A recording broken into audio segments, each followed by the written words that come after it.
同星宇航空同埋空山機一齊去台北啦！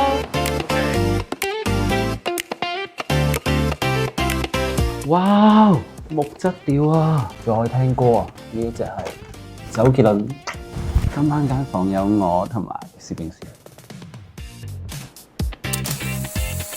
出發去桃園機場啦！喺我身後見到嘅就係最大嘅空中藝術品 Air Sodayama。帶你哋一齊嚟睇呢個發佈會啦！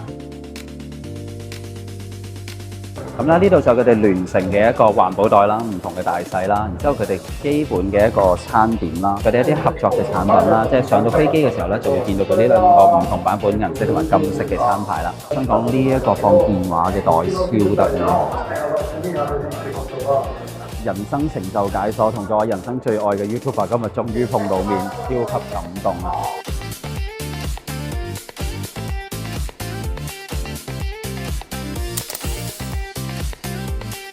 我嚟台灣咁多次，第一次玩彈珠機之後，好複雜啊！總之就贏輸就係啦。